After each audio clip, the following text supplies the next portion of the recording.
On est aujourd'hui Tisha B'Av 2021 et Bezrat Hashem, qu'on ait le mérite de pouvoir étudier ce que la halakha nous permet d'étudier aujourd'hui, les lois de deuil. Il y aura plusieurs shurim sur les lois de deuil. La gravité de retarder un enterrement, c'est ce qu'on va étudier en premier. Ensuite, on coupera la caméra rapidement pour ceux qui nous suivent. On étudiera la mitzvah d'accompagner un défunt, pourquoi c'est si important. Ensuite, troisième sujet qu'on essaiera de voir ensemble, c'est la Seudat Avra des endeuillés, qui n'est pas très connue de la majeure partie des gens, mais qui est très importante, on expliquera aussi pourquoi. Ensuite, l'interdiction de travailler durant les 7 jours. Et le shiur qu'on finira certainement par faire sur les endeuillés, c'est les affaires du défunt. Deuxième partie, nous aurons un shiur du Chafetz Chaim sur la fin des temps et la Géoula. Donc on verra comment le Chafetz Chaim, lui, a visionné la fin des temps. Et pour finir, un shiur d'une Gemara qui nous expliquera à propos de Tisha B'Av que l'obscurité renferme toujours de grandes lumières en lui. Alors pourquoi j'ai fait ce genre d'étape? Parce que comme on a plusieurs personnes qui ont acheté des shiurim pour ce Tisha B'Av, nous on est parti maintenant pour 3 heures de shiurim avec une interruption de 1 minute. Donc il faudra vous rebrancher pour ceux qui sont sur Facebook, ceux qui veulent regarder en direct, et vous qui êtes ici, attendre 1 minute, le temps de relancer. Alors sans plus tarder, ce shiur est dédié bien entendu pour toutes les âmes défuntes du peuple d'Israël, Bezrat Hashem, ou Bichlalam pour celui qui l'a acheté aujourd'hui, jour de Tisha B'Av, donc le 18 juillet 2021, acheté par Joël Oliel pour l'Askara de son papa Yaakov ben Johar, Zechrono Livracha, on pense à Georges Elu ben Simcha Alice, Vechol Mete Israël. Sans plus tarder, on commence par notre premier shiur, on est avec le Hilkot Yosef, donc les lois qu'on va apprendre sont accompagnées du Rav Yitzhak Yosef, selon la Déa du Rav Ovadia Yosef, et bien entendu, comme j'ai l'habitude de rapporter d'autres livres en même temps, en parallèle de notre étude aujourd'hui. Lo alenu velo alechem, quand une personne décède, qu'elle est vraiment décédée, pas tu veux l'enterrer avant l'heure, Hazve Shalom, Yetch Mitzvah Chashuva, qui fait partie des 613 mitzvot de la Torah, qu'on va l'étudier. Mishinikva Moto Aliede Mumchim. Pas n'importe qui peut dire qu'il est mort. Il faut un médecin, une personne professionnelle, une personne qui a l'habitude à la morgue de définir la mort d'une personne. Asur leitakev milikovro ad lemahorat. On n'a pas le droit de retarder bichlal son enterrement jusqu'au lendemain. Afilouze asur. Shekol amalin et meto over belotase. Car tout celui qui empêche un enterrement, qui laisse le mort dormir au lieu de l'enterrer, oui, fait un interdit de la Torah chez Unershav kechamur meod. C'est considéré comme étant un très très très grave péché. La raison à cela, le Zohar, le Sefer Shomer Emunim, dans Chesed l'Avraham, dans d'autres références, sans fin, la Gemara elle-même, nous dit que la souffrance, quand une personne sort du corps, est tellement grande, qu'il soit tzaddik ou qu'il soit racha. Dans les deux cas de figure, il n'a de repos, c'est-à-dire, je m'explique clairement, il ne commence son processus réellement que quand il est sous terre. Ça veut dire que si on veut apaiser la douleur d'une personne qui est décédée, on veut comment dire qu'une personne qui est sous tension, ouais. Bon, allez, qu'on en finisse vite, qu'on commence le palais de justice. Ça, j'en peux plus. La rasera d'y aller, elle est trop importante, ok? Il faut l'enterrer. Dès qu'il est sous terre, alors commence le processus du jugement. La personne se tient sous terre, elle est allongée, sans vie. Pourquoi sans vie? Car la neshama est en dehors du corps, mais le corps vit encore. Le corps demande beaucoup de respect. Quand on prend le bras d'un mort, qu'on le lève, le mort sent qu'on lui lève le bras. Comme ça s'est passé aux États-Unis, je ne sais pas si vous entendez parler de cette histoire terrible, d'un anesthésiste qui a fait une anesthésie, mais elle n'était pas assez longue. Il a fait une anesthésie pour 1 heure. L'opération a duré 4 heures. Ce qui fait qu'1 heure après, les membres se sont réveillés, les nerfs ont transmis à l'hypothalamus les douleurs, tandis que le cerveau, lui, était resté en stand-by. C'est-à-dire qu'il sentait tout, mais il ne pouvait même pas crier. Vous imaginez un petit peu de quoi on parle. C'est exactement ce que subit le mort. C'est pour ça que nous, dans le judaïsme, on a énormément de respect pour nos morts. Alors, dans la Shoah, quand ils ont tué nos frères, et que la France nous a vendus aussi facilement, comme on l'a vu, ma femme l'a étudié cet après-midi, Elle me dit, mais les Allemands, ils n'ont même pas demandé aux Français. Les Français de la Deuxième Guerre mondiale se sont empressés. Hitler avait demandé 2000 juifs, ils leur en ont fourni 15 000. Ouais. Quand ils ont pris nos corps morts et qu'ils les ont jetés dans des fosses, la chute du corps est aussi une souffrance. La reine, quand on enterre une personne, on ne peut pas la bouger. Il y a ce qu'on appelle Gvod Niftar. Le Niftar, par exemple, dans le judaïsme, les autopsies sont strictement interdites. Lama, parce que même si le corps reste inerte à tes yeux, il n'en est pas moins que la douleur est ressentie par le nefesh qui reste toujours avec le corps. Ce qui fait que non seulement le corps y vit, mais en plus de ça, les Harmiken, qu'est-ce qu'on voit d'ailleurs le corps vit aujourd'hui, c'est prouvé scientifiquement. Quand une personne veut donner son cœur, on attend qu'il meure, après vous voyez, les membres, quand il est mort, on les refait vivre. Vous avez remarqué ce système? Aval, quoi qu'il advienne, tant qu'une personne, homme, femme, enfant, est décédée, la moindre seconde, tant qu'il n'est pas sous terre, c'est une souffrance incompréhensible pour l'humain. L'âme. Parce que la neshama, une fois qu'elle est hors du corps, réalise tout ce qu'elle a fait. Elle veut absolument monter. Maintenant qu'elle est en dehors du corps, elle veut absolument monter. C'est comme un ballon qui est dans l'océan, qui veut absolument remonter. Et toi, tu la retiens. Elle est sous tension extrême. Et le corps, lui, d'où il vient? Adam, qui vient du mot Adama. Lui, qu'est-ce qu'il veut, le corps? Il n'a de repos que quand il retourne à la poussière. Donc, si tu le laisses à l'extérieur, comme Staline et Marshimov Zichlo, tous ces grands dictateurs qui ont fait du mal à Israël et qui ont torturé leur peuple, regardez comment Dieu les a punis. Ils se sont fait, comme ils se prenaient pour des dieux éternels, ils se sont fait embaumer. Ça va? Ils se sont fait embaumer. Comment s'appelle celui qui est en Russie, là, toujours embaumé? Lénine, hein? L'énigme. Lénine. J'entends l'énigme. Je me disais, c'est bizarre. Lénine.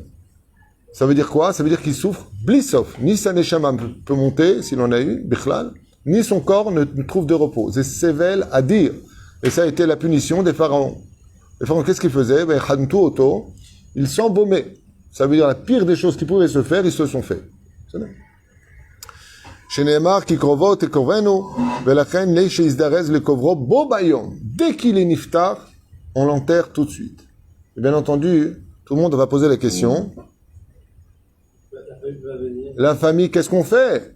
Il y en a qui sont en France, des fois il y a un niftar qui est ici, ou alors la personne décède en France. Tout le monde pose cette question. Au misva la agdim le kovro yafe sha'achat kodem. Bezrat Hashem. Tant que tu peux avancer, dès qu'il est niftar, tu dois absolument l'enterrer. Mais si par contre, c'est pour lui préparer sa tombe et les habits du mort, quel habit du mort il faut absolument lui acheter? Aujourd'hui, ça coûte 250 shekels. Ils ont descendu les prix de 450 à 250. Du lin blanc. N'oubliez pas ce que vous entendez. Pour toutes les personnes proches que vous aimez, battez-vous pour qu'ils le mettent avant qu'il le rentre.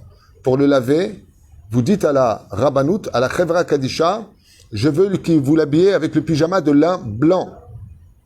Ça le sauvera de beaucoup de dégâts. C'est plus qu'une assurance vie.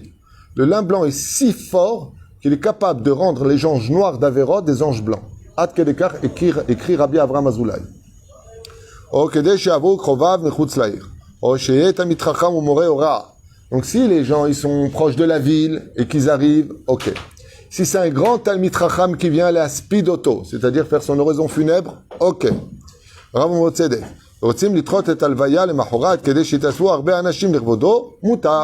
Dans ce cas-là, si vraiment on doit le repousser au lendemain parce qu'il y a le grand Rav Arashi Israël, le Rav Shlomo Amar, le Rav Yitzhak Yosef, Shibadel Chaim Arukim, le Rav Kanevski qui vient spécialement, alors dans ce cas-là, Efshar. Aval, mais s'ils peuvent faire tout ça, et surtout la famille, de venir avant la nuit, ou la nuit même, yesh la asot ishtadlut gedola, bechol oz, shelo la'alin et tamet. Malgré tout cela, il y a lieu d'insister, de dire au chacham, normalement le chacham, jamais il fera attendre le lendemain. Je vous le dis. Le chacham, il te dit, ou je peux pas, ou je viens tout de suite. Parce que le chacham qui étudie la Torah, il sait très bien que le niftar en haut, il lui dit, pourquoi tu me fais une chose pareille? Tu sais que tant que je suis pas sous terre, je souffre. Encore plus. Mais la reine, il dit, Afilu achi, yesh li ishtadel mamash miyad. Vafim ishto mitakeshet le kovro rak le mahorat. Maintenant, si la femme, elle dit, maintenant, si la femme du défunt, elle dit non, moi je veux l'enterrer demain matin. Je suis la femme, je décide. Qu'est-ce qu'on fait? Les enfants, ils disent non, on l'enterre, on attend notre frère qui vient des États-Unis. Qu'est-ce qu'on fait? Mawadin, tchouva, yesh lasbir la, shadavar mizik la neshama taniftar. Que malgré la grande peine qui est présente, celui que vous aimez est en train de souffrir terriblement et que si vous pouviez entendre, il te dirait arrête tes bêtises, entends-moi tout de suite, ne tarde pas, chaque seconde est douloureuse. Pourquoi? Parce que tous les démons viennent autour du niftar, de la neshama et du corps. Et c'est une souffrance énorme, une peur terrible. Alors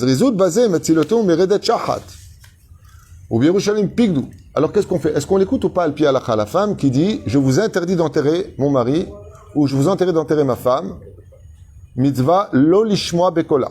Dans ce cas-là, la Chevra Kadisha leur demande de bien vouloir se pousser et ils ont le devoir de l'enterrer malgré la volonté de la famille. Ça s'est passé à Yerushalayim, c'est ce qu'il dit ici. Beshoim, ikpidu me'od, meshanim kadmoniot, ad hayom leizer yoter shelo la'alen netamet klal.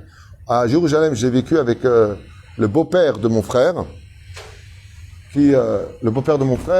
qui est décédé, et les frères revenaient de New York.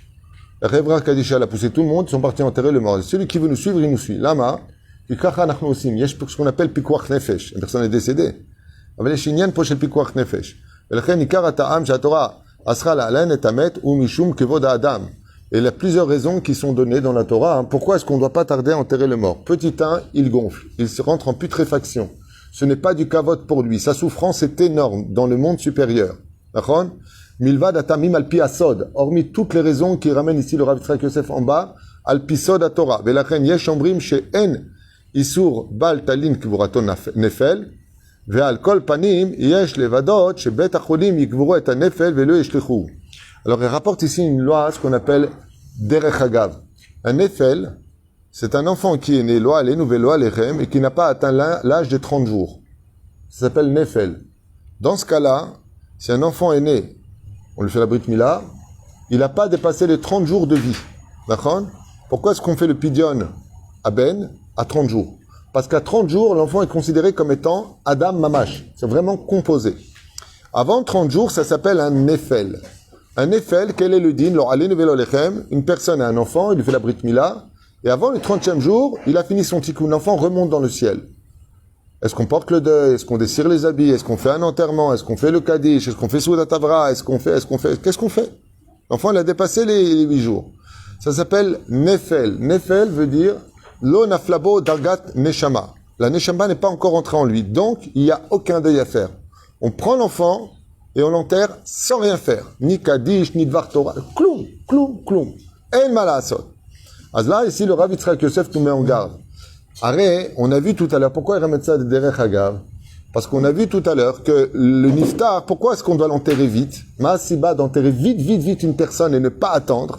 Ma'asiba, quelle est la raison? Mishum quoi? On a vu que la neshama, elle souffrait, on a vu que c'est... Mais là, il rapporte quoi? Kvod à niftar. Il y a le kavod du niftar. En général, qu'est-ce que font les parents ignorants, les pauvres? Comme ça s'est passé une fois chez nous dans la famille. Il y a un Nefel qui est né. Après 6 jours, Allah le bet olamo. Il est né, 6 jours plus tard, il a rendu l'âme. Comment il a rendu l'âme? Un médecin lui a donné un médicament qu'il n'aurait pas dû lui donner. Il s'est trompé de bébé. En France, hein, pas en Israël. Parce que je dis que, t'as vu Israël, c'est dangereux. Non, c'était en France. C'est vrai? Il y a des bons médecins en France, des bons médecins en Israël. Mais je trouve qu'il y a une caricature qui est faite sur les médecins en Israël moi, ça fait 36 ans, 37 ans que je suis là, ils sont très bons les médecins. Baruch Hashem, il n'y a rien à dire. Mais par contre, là-bas, il s'est trompé de médicament et il lui a donné. Qu'est-ce qu'on fait les parents? Et qu'est-ce qu'on fait du corps? Et les médecins lui ont dit, vous voulez le donner à la science. Ça n'est pas. Les parents, malheureusement, par ignorance, ont dit oui. Ils ne se rendent même pas compte de la gravité de ce qu'ils ont fait.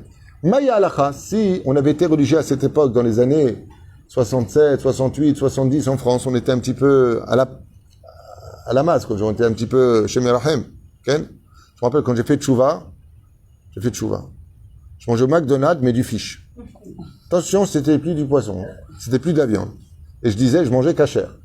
On était complètement paumés à l'époque. Bichoul, goy, l'huile, je prends tous les souris qu'il y a dedans. Top. Azomer po, שאין, ועל כל פנים יש לבדות שבית החולים יקברו את הנפל, ולא ישליכוהו.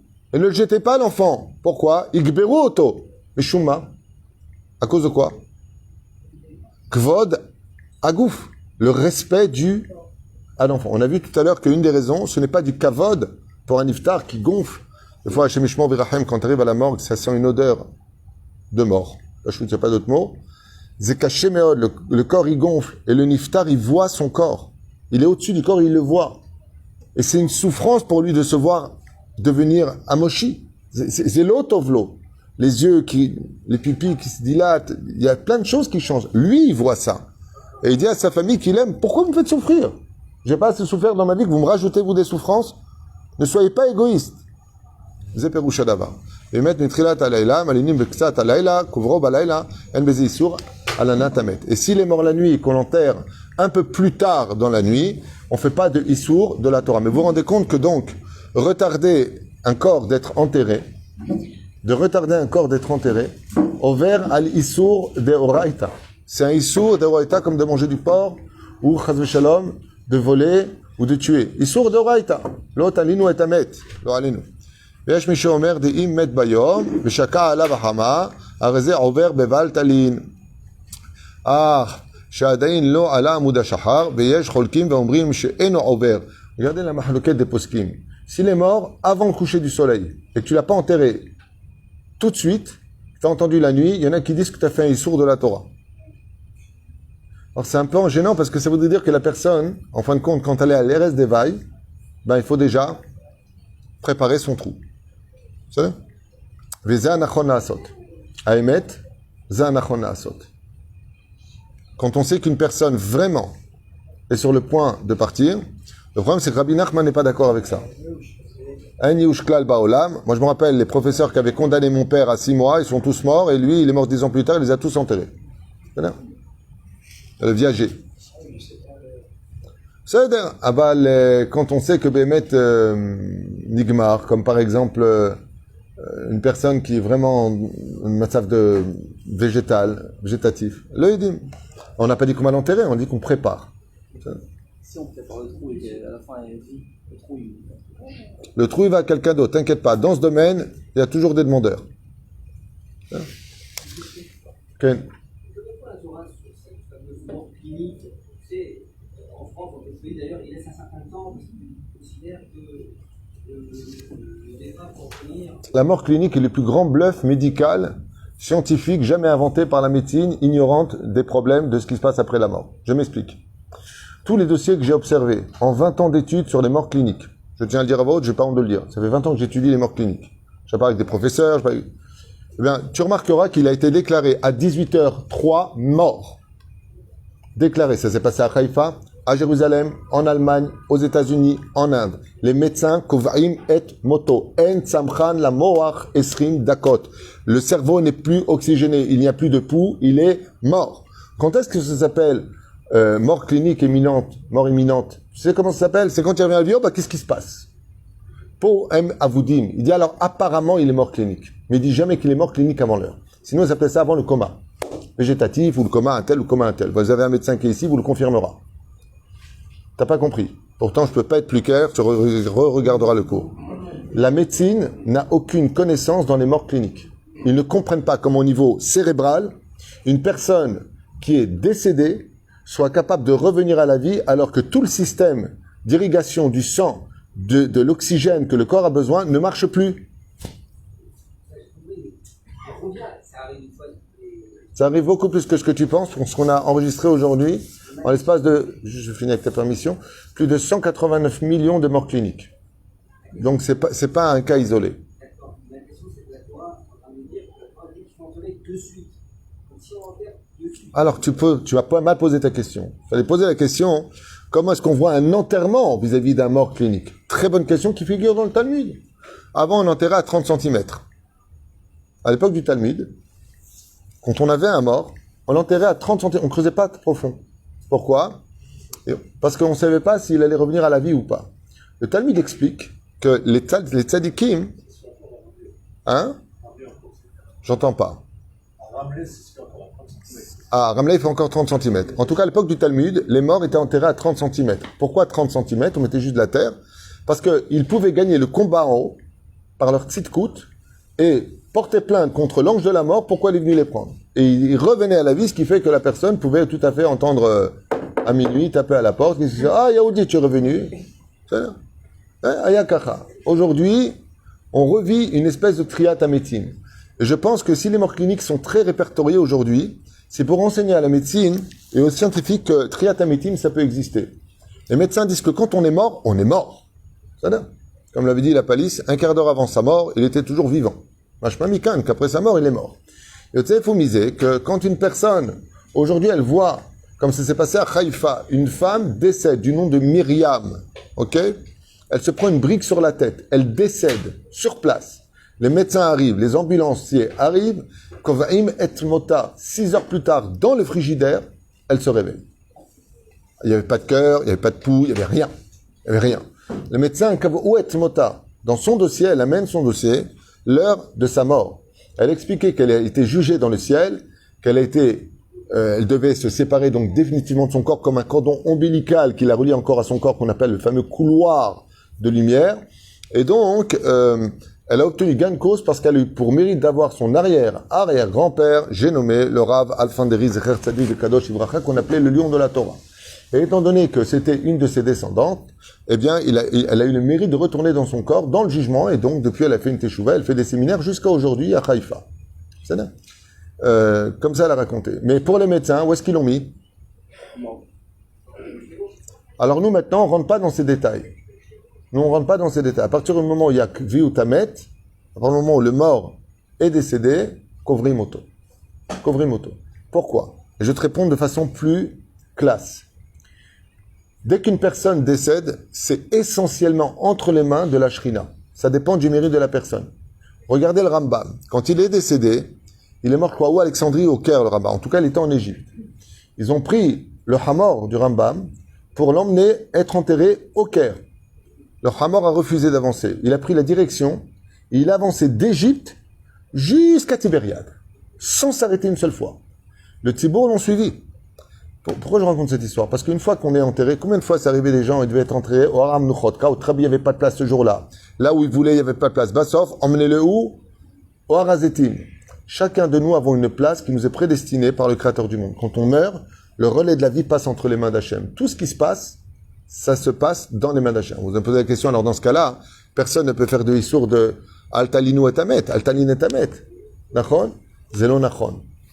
C'est qu'Akadosh Baruch Hu choisit les tzadikim ou les rechaim pour faire payer ou donner le salaire de la personne. Aval Emet, quand on est niftar, c'est beyad Hashem. Akol beyado itbarach. C'est là. Ramener un corps de cause à la racine, c'est quoi faire ça avec contre ce que les dieux qui sont là-bas? Ce que veut Dieu, c'est la halakha. La halakha est fixée au nom du Rav Ovadia Yosef que c'est une mitzvah de ramener nos morts de France, surtout après ce qui se passe en ce moment, où ils prennent les corps après 30 ans sans te prévenir, ils les mettent comme une poubelle dans laquelle ils tirent la chasse.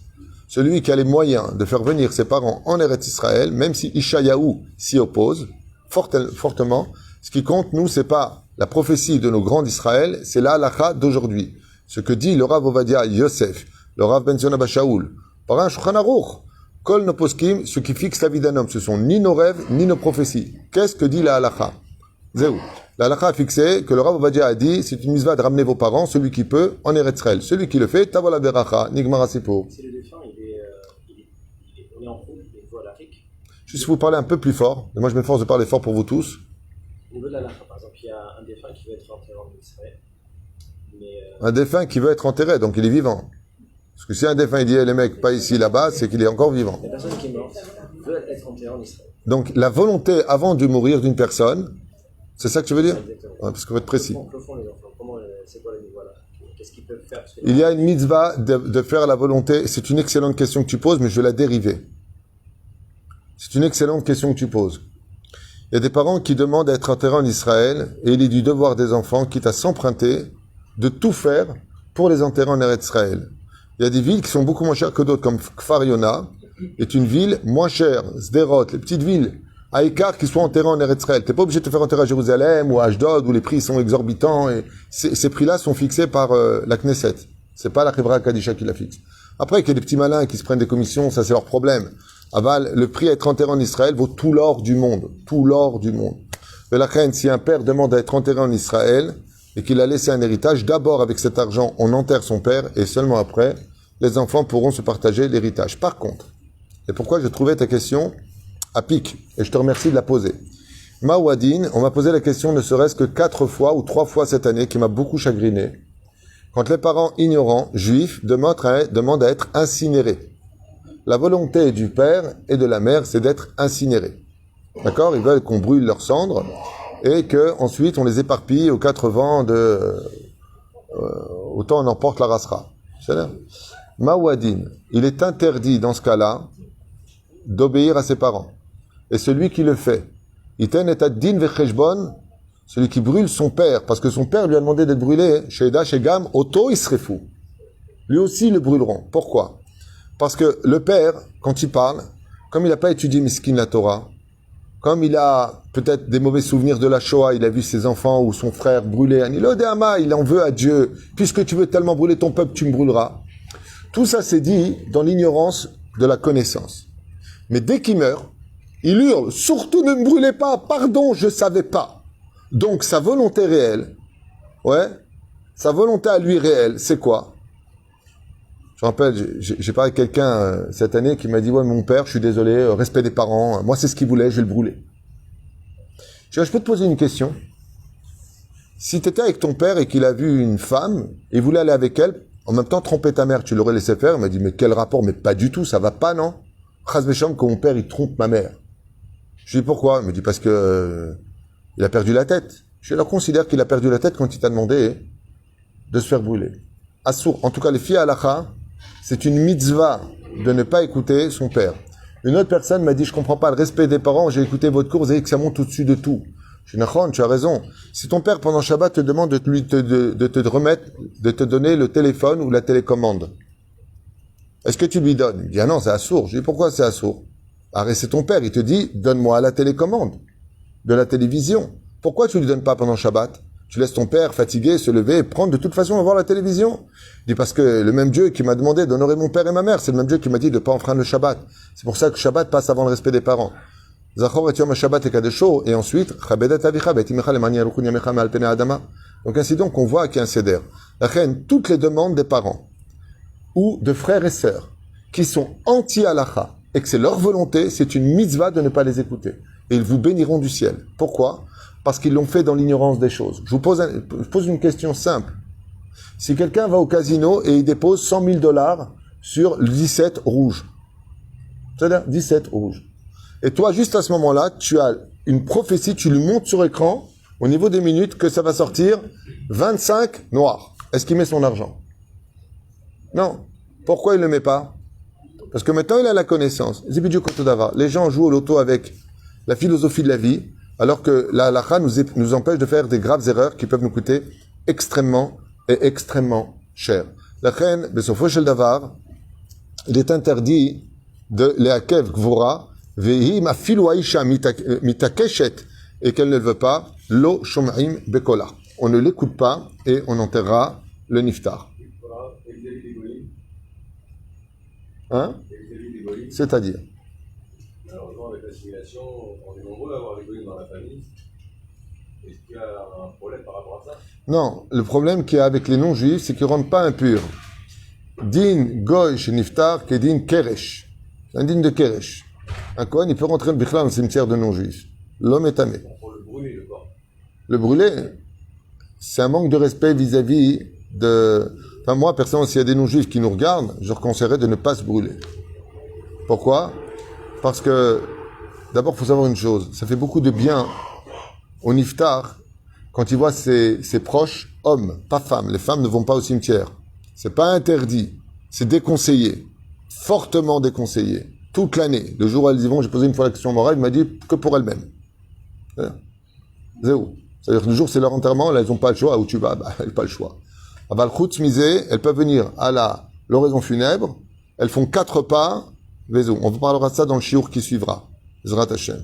Et la reine, si les non-juifs veulent écouter ce que dit la Torah, qu'ils se fassent enterrer, car en réalité, leur endroit de sépulture, il y a un retour vis-à-vis de l'âme, ça leur fait nahat ruach. Ils aiment aller, qu'on vienne les voir aussi. D'accord? C'est Péroucha d'abord. Se brûler ou se faire des choses comme ça, zélo chacham. Il y en a un qui a essayé de le faire, c'est Titus. Qu'est-ce qu'il a fait? Pour échapper à la colère divine, il a dit, moi, de toute façon, le jour de mon jugement, je sais comment échapper à Dieu. Je vais ordonner qu'on brûle mon corps et qu'on le disperse dans 7 directions différentes dans l'océan. C'est-à-dire, depuis qu'il est mort et jusqu'à la fin des temps, encore aujourd'hui, Titus tous les jours est brûlé et il est dispersé dans 7 directions. Et il ressent tout le temps la même douleur. L'homme est emmené là où il veut aller. C'est-à-dire. Après, il y a des questions d'économie. Ça coûte moins cher, c'est plus cher, c'est ceci, pierre tombale. Après, chacun voit la valeur de son iftar. Celui qui estime que son père avait de la valeur à ses yeux, il va l'enterrer. Après, c'est une question d'idéologie. Les bouddhistes, ils brûlent au Népal, ils les laissent manger par les vautours qui les dévorent vivants. Les enterrements, ils sont spéciaux. Les Indiens, ils les brûlent parce que l'âme est du feu, donc je te renvoie au feu. Et puis, j'ai pas envie de donner le corps au ver de terre. Je vois pas pourquoi ce serait plus moral ou immoral de brûler un corps que de le donner au... Faut pas rentrer dans les contes divins. Tu es venu de la terre, comme même les chrétiens le disent. Et à la terre, tu retourneras. C'est là. L'endroit d'un corps, c'est la terre. C'est pas le feu et c'est pas autre chose. Ken. Les juifs qui se marient avec des non-juifs et qui veulent être enterrés avec des non-juifs. C'est extrêmement grave, malgré tout. C'est bizarre parce qu'il dit comme ça. Afilu im aniftar ayarasha gamur kol yamav. C'est-à-dire, en la alino. ויש אומרים שאם היה רשע גמור ואפיקורוס ואינו מאמין בתחיית המתים, אין איסור להלינו. Alors il y a une différence entre une personne qui était rachat et une personne qui était apikoros ou bichlal rachat toute sa vie alors qu'il a eu l'occasion de faire teshuva, il a refusé. Lui, il y en a qui disent que bichlal, s'il croit même pas à la résurrection des morts, il n'y a pas de problème de le laisser cuire quelques jours en dehors de lui, on peut attendre. Dans ce cas-là. Comme ça, rapporte la halakha. C'est pas interdit de le laisser attendre, lui, par contre. Mais après, il ressent. Après quoi? Après, il rejoint les autres. Ou il reste dans Si c'est un rachat gamour, il bouge pas entre le ciel et la terre, il fait l'aller-retour. Le rachat gamour, celui qui rêve pas à s'élever dans le monde d'en haut, qui avait aucune spiritualité, qui a vécu toute sa vie comme un goy, toute sa vie, il s'est pris pour un goy, le jour où il meurt, et c'est jusqu'à Oda, Hadasha, jusqu'à une date que Dieu fixera, son âme, elle est prise dans les mondes parallèles entre le ciel et la terre. Ça veut dire qu'il a toujours envie de fumer, mais il peut pas. Il a envie de lire son journal, il peut pas. Il a envie d'aller avec une femme, il peut pas. Il a envie de manger un flan, il peut pas. Il a envie il peut pas. Il peut rien faire. Et ça, c'est son Gehinam. Ça veut dire que toutes les envies qu'il a eues dans ce monde restent, mais il a pas de corps pour le vivre. Donc il a les boules et qu'est-ce qu'il fait? Il dérange. Il rentre dans les maisons et il dérange. Paquet de cigarettes, il tombe. C'est lui qui a essayé de le prendre. Il en a marre que toi tu sois dans la lumière, il te bouge le lustre. Il accepte pas sa situation. C'est ce qu'on peut constater dans les maisons en général. Ken? Il ressent tout malgré qu'il soit mort. Absolument. Absolument. Il ne peut pas l'exprimer, mais il peut le ressentir. C'est-à-dire? Est-ce que c'est une bonne chose d'acheter sa place? De quoi? Est-ce que c'est une bonne chose d'acheter sa place?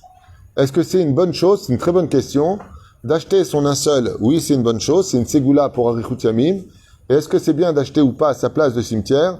Ça dépend. Aujourd'hui, en Israël par exemple, je sais pas comment ça se passe ailleurs, mais maintenant, comme il n'y a plus de place dans les cimetières et qu'il y a trop de morts, ils enterrent les uns sur les autres. Et peu importe que tu sois de la même famille, c'est-à-dire qu'une personne comme ma sœur qui a enterré malheureusement mon beau-frère, donc il est enterré en bas, ils font 2 étages. Ils lui ont dit, si vous n'achetez pas le haut, c'est un étranger qui viendra. Al-Pi Alacha, c'est moutar. Par exemple, à Jérusalem, au Har HaMenuchot, ça s'appelle les hôtels. Ils sont enterrés dans des tiroirs. Par exemple, vous avez sur 3 mètres, 5-6 morts, enterrés les uns dans les autres, dans de la terre. Al-Pi Alacha, bien entendu, c'est moutar, c'est permis. C'est-à-dire, Advarim em mutarim, c'est permis. Mais c'est pas ce qu'il y a de mieux. Après, celui qui, par exemple, n'a pas envie d'avoir cette race-là, d'être enterré avec quelqu'un en haut, un voisin du haut qui n'était pas top, vous savez que c'est un problème pour le niftar. Si le voisin n'était pas kadosh et que lui, il était kadosh, les coups que prend le voisin du haut pendant son laps de temps de tikkun, l'autre, il les entend, il porte plainte. Il va chez le concierge et il porte plainte en disant il y a du tapage nocturne là-haut.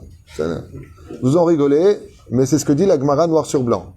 Ne jamais enterrer 2 voisins ou 2 voisines qui se haïssaient l'un à côté de l'autre, car ils finiront par se battre aussi sous terre.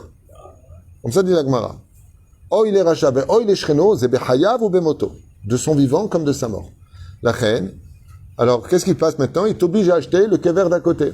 Inematov Manaim. Adif. Celui qui peut, c'est dans les 5-6 000 shekels pour acheter sa place, Mouta. Mahloket entre Baba Saleh et Hafetz Chaim, qui disait que la Gvura, étant donné qu'elle est dans les mains d'Hachem, t'as pas besoin d'acheter ta place de cimetière. Et selon les Mekoubalim, c'est bien d'acheter sa place au cimetière. Pourquoi? Parce qu'une fois que tu as ta place au cimetière, tu peux venir une fois par mois sur ta place au cimetière et lire des Mishnayot pour rendre l'endroit, comme tu dirais, le mec, il a un sommier. Il va acheter un matelas de ouf. Qu'est-ce qu'il fait? Une fois par mois, ce que je vous dis, ce que j'ai lu dans les livres, c'est pas de moi. Il y avait un très grand rave, j'oublie son nom, Astropoli, je sais pas comment il s'appelait. Un très grand rave, il avait acheté son trou. Il rentrait à l'intérieur, à l'époque, et il lisait tout le Seder Mishnayot, à l'intérieur. Alors il dit pourquoi? Il dit comme ça, quand on va déposer mon corps, on me déposera dans un tapis de Mishnayot. C'est-à-dire mon corps sera, mon kever, il est embaumé de Torah. Il y en a qui disent, qu'est-ce que tu te mêles des affaires de Dieu? Là où tu dois être enterré, moi chez Katou, Vaikbor, Oto Hashem, Bagay. C'est Dieu qui enterre les personnes. C'est Dieu qui décide de là où il doit être. Azmata Kovea. Baba Sele répondait, Zelo Kashia, Lama, si t'as acheté à cet endroit-là, c'est que c'est pour toi. Et si c'est pas pour toi, et combien de fois on entend des histoires comme ça, Lo Ale Nouvelo Alechem? Une connaissance, sans rentrer dans les détails, qui avait acheté sa place ici à Ashdod, Bassof, son petit frère, est décédé d'un infarctus. D'accord? Qu'est-ce qu'il a fait? Il a dit, enterrez-le à ma place. En réalité, il ne savait pas qu'en achetant, ça c'est Akadosh Baruch Hu qui décide. Celui qui veut le faire, il a sur qui compter. Celui qui ne veut pas le faire, moi je compte pas mourir. Donc personnellement, je compte pas acheter de place. Alors, Miché Zé, ça donne. Les gens qui sont morts pendant le Covid. Vous voulez pas qu'on étudie là? Des questions. Les gens qui sont morts pendant le Covid, qu'est-ce qu'ils ont fait? Malheureusement, c'est leur anniversaire, c'était l'année dernière. Comment ils peuvent donc, en quelque sorte, faire honneur à leurs parents ou à leur famille? Je comprends pas la question. Les gens qui sont morts du Covid, du cancer ou de n'importe quelle maladie, Mazéméchané, du Covid ou autre chose. Ils sont enterrés en Israël, mais ils sont en France. Ils sont enterrés en Israël et eux sont en France. Ce qui compte pour un iftar, la plus belle chose qu'on puisse faire pour lui, c'est faire teshuva. Mieux vaut faire teshuva que d'aller sur la tombe de leurs parents. Alors comment ça se passe? On met de la tzedaka, on lit des teilim, on allume une bougie, et tout ce qu'on fait pour eux dans l'année, on le fait le lunishmatam, et il n'y a pas plus grand que de faire teshuva. Si la fille n'avait pas le kisouille, elle met le kisouille en l'honneur de son père qui est parti de ce monde. Si lui ne faisait pas Shabbat, il fait Shabbat. S'il avait l'habitude de crier tous les deux, ils prennent sur eux de se calmer. Et ainsi de suite. S'ils font ça, les Ilou Nishmat Aniftar, ça vaut plus de 1 million de visites au cimetière. 1 milliard même. Je crois que le chiffre est incommensurable. Ça va? C'est bon? Quel?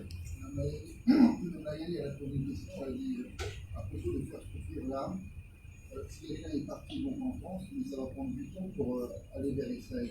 Oh, excellente question. Une personne décédée en France, maintenant on sait qu'il faut vite l'enterrer.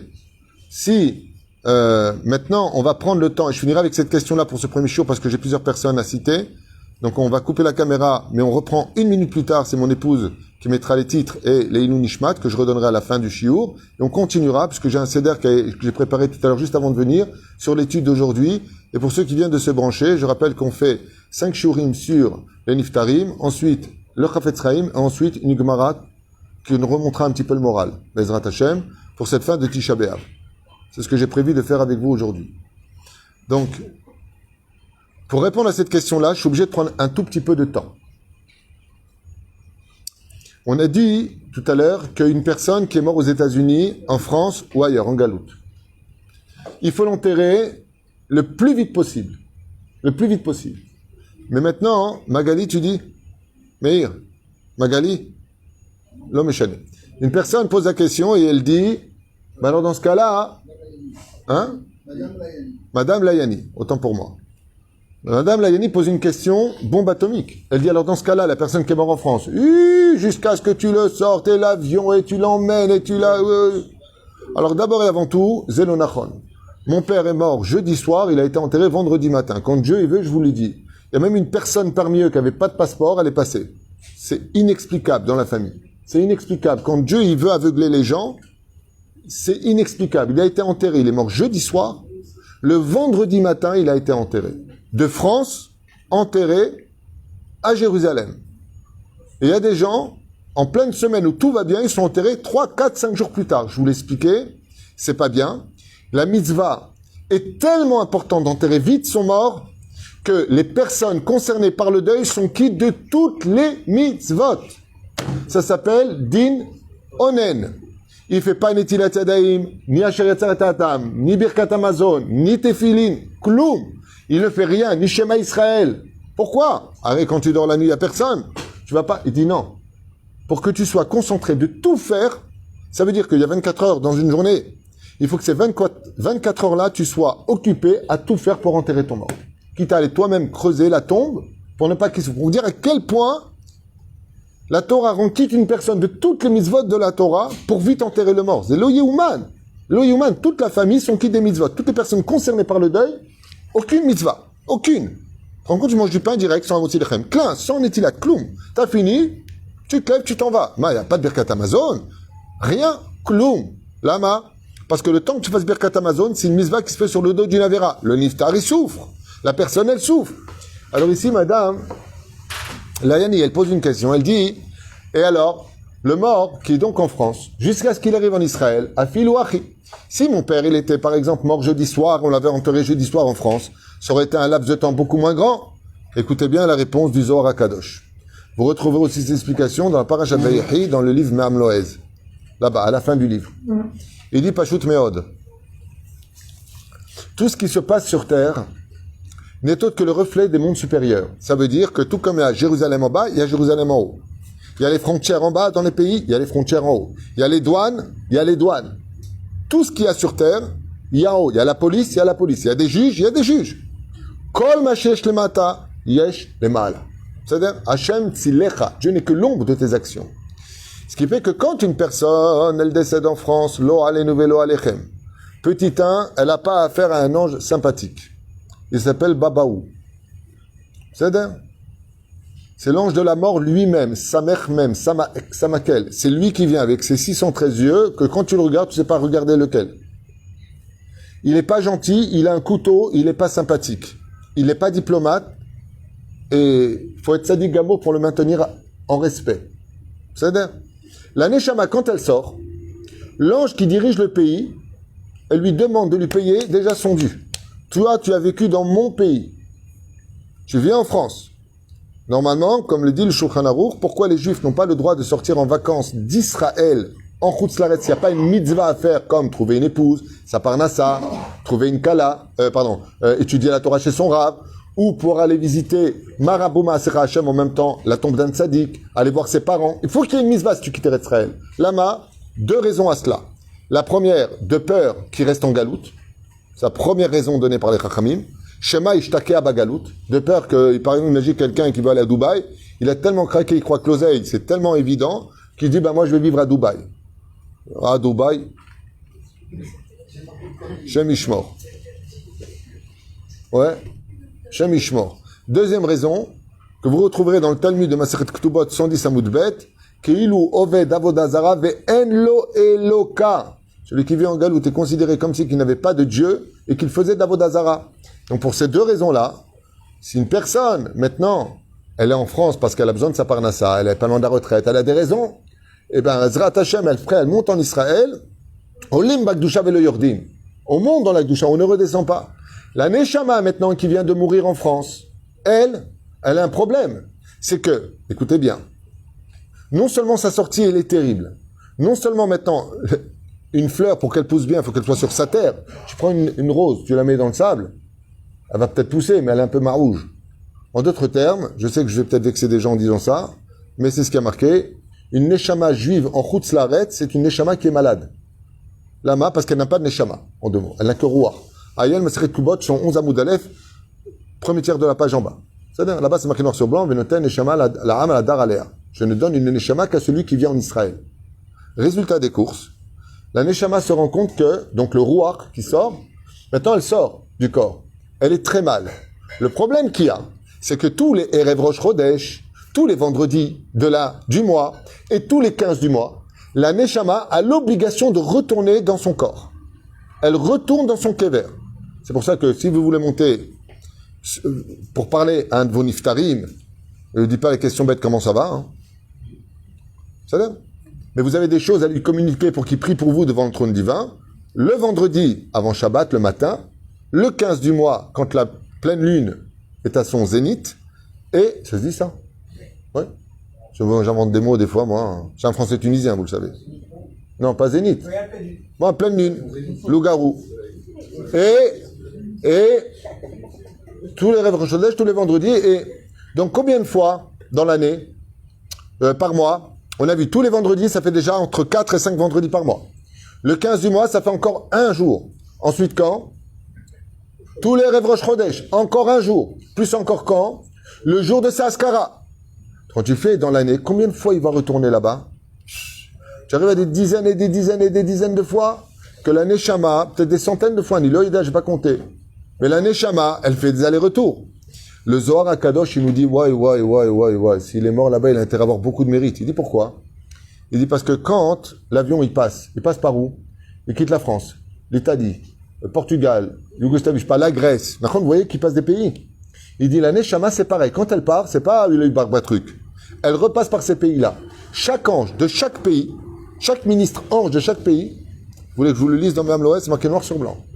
La Neshama est obligée de payer avec ses mitzvot son entrée dans le territoire qu'il survole. Ça fait vraiment, elle a tous Elal. Mais c'est pas une blague. Et cette souffrance-là, elle est terrible. Lama. Rajoute le Zohar HaKadosh. Et il dit, les pays sont en guerre spirituellement au-dessus de nous. Nous, on voit pas. C'est pour ça qu'on dit tous les jours, Ose Shalom Bimrumav. Huberachamav Yase Shalom Aleinu. Ça veut dire que l'ange de l'Allemagne, et l'ange de la France, et l'ange de la Yougoslavie, et l'ange de tel pays, et l'ange de tel pays, Nilchamim, qui sera le supérieur de l'autre, qui dirigera l'Europe, qui... Il y a des guerres dans les mondes supérieurs. Bon, bien entendu, je m'adresse qu'à celui qui croit en tout ça, celui qui ne croit pas en la Torah. Je veux dire, il est ouf, celui-là. T'as raison. Fais ce que tu veux. Moi, je te dis ce que j'ai lu dans le Zohar. Au même là, vous retrouvez là-bas, il explique en langage d'enfant. Mamash. Résultat, il ressemble à un juif qui passe dans un territoire de guerre, alors que lui n'a rien à voir avec cette guerre. Et les tirs, c'est-à-dire que les feux qui sortent de la bouche des anges, comme l'a dit mon cher Rabbeinu, ils veulent me brûler avec la laine de leur bouche, en parlant des anges. La laine de feu qui sort des anges, qui se font la guerre au Shalom Lumomav, Hu berachamav yaseh shalom aleinu. C'est la Neshama qui passe, qui se retrouve frappée, alors qu'il n'y a rien à voir avec cette guerre. Ça ressemble à quoi? Le Zohar HaKadosh, il dit, c'est comme s'il y a deux camps qui se tirent dessus et qu'on fait passer une personne au centre. Alors je vous pose la question, pour répondre à cette dame qui a posé cette bonne question. Mieux vaut patienter quelques jours, se faire enterrer en Israël. Et là, par contre, Mazé Israël, Yachar El, tu sors de Marat Marpella directement sur ta tombe. Alors, Bevadaï, qu'il est préférable de souffrir 2-3 jours, se faire enterrer en Israël, que de souffrir des décennies, à plusieurs centaines de fois retourner dans son kéver tous les ans. La reine, Vadaï ou Bevadaï, qu'il est préférable de se faire enterrer en Israël. C'est ça? Baruch A. Réponse de quelle question?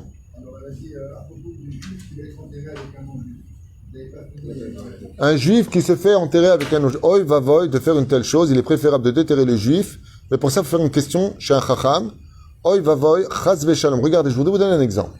Quand vous allez enterrer un mort à la Chevra Kadisha, d'accord? La maison des funèbres, on dit en français? Ouais, les pompes funèbres, c'est ça? Quelle est la question que vous pose le rabbin sur place? Enfin, le responsable des pompes funèbres. Est-ce qu'il est Shomer Shabbat ou est-ce qu'il n'est pas Shomer Shabbat? Laisse tomber Goy et Juif. La question, c'est entre Juifs. Oy vavoy chazve shalom, d'enterrer un Juif qui était Shomer Shabbat avec des Juifs qui n'étaient pas Shomer Shabbat. Et pourquoi? Parce que quand la personne, elle était Shomer Shabbat, même si elle était Racha, le Shabbat, il n'y a pas de Gehinam, il n'y a pas de punition. Le cimetière, il reste cool and the gang. Par contre, celui qui n'était pas chazve shalom Shomer Shabbat, velor patomikloum, il passe du feu à la neige. C'est pour ça qu'on dit dans Eshet Raïl, et je n'ai pas peur d'une maison remplie de neige. C'est une allusion au fait que la maison, elle est comme elle est Shomer et Shabbat, explique le Gaon de Vilna. La neige ne rentre pas dans les tombeaux. Maintenant, tout ça, c'est peut-être imagé, mais qui vivra verra. Hein. Moi, je vous conseille pas de mettre ça à l'épreuve, mais ce qui se fait que quand quelqu'un, il est Shomer Shabbat, il est enterré avec des gens qui sont pas Shomer Shabbat, son Shabbat à lui est extrêmement dérangé, parce qu'il entend les hurlements de ceux qui sont à côté, parce qu'il n'était pas Shomer Shabbat. Alors je m'excuse, c'est Tchabéav, on parle de choses qui sont dures à entendre. Quoi, t'es en train de dire que mon père n'était pas Shomer Shabbat, alors quoi? Demandez à vos rabbanim si mes mots à moi sont trop durs, mais c'est pour ça que je fais c'est quoi un Tchabéav? C'est le moment d'en parler.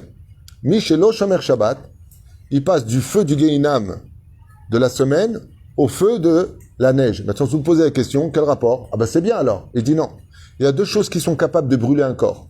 Vous savez ça? Le feu ou le froid. Pas shoot. Quand vous avez une verrue, on la brûle. Avec quoi? De la neige carbonique. Pas shoot. Mais la reine, kal vachomer, de kal vachomer, oi vavoy.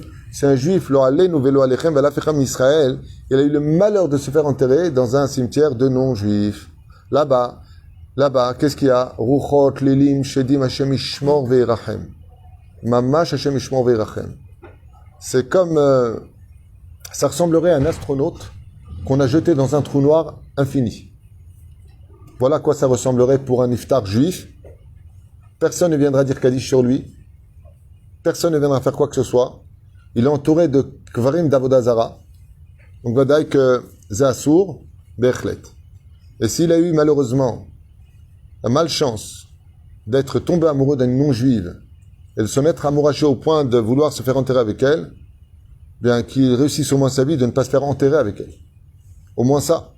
Par Zor Betchouva. Hein? Akol Met Hashem, encore une fois, Ayala, l'homme est emmené là où il veut aller, que personne ne l'oublie jamais. Ça veut dire que c'est bien beau de remettre toujours responsabilité sur Dieu en disant je comprends pas, c'est quoi ces souffrances, mais baba, c'est toi qui l'as voulu. Hein. Fais tchouva, fais Torah, maasim tovim, titnaeg yafé, et tu verras du bonheur. Continue à faire le lourd, à toujours vous détester, faire du lachon hara. On fera encore Tisha B'Av l'an prochain et 3 heures de cours. À vous de choisir. Zéo, j'ai répondu à la question. Vous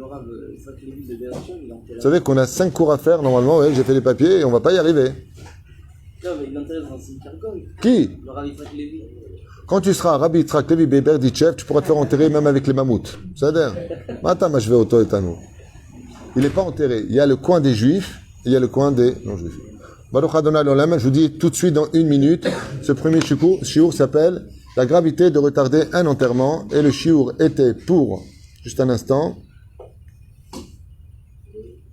voilà, l'élévation de l'âme de Yaakov ben Johar, D-J-O-A-R, Zichron Livracha, que le mérite de cette étude, Yalet Nishmato Kezorakia, Baruch Adonai l'Olam, Amen, Amen. Tu éteins et on reprend tout de suite.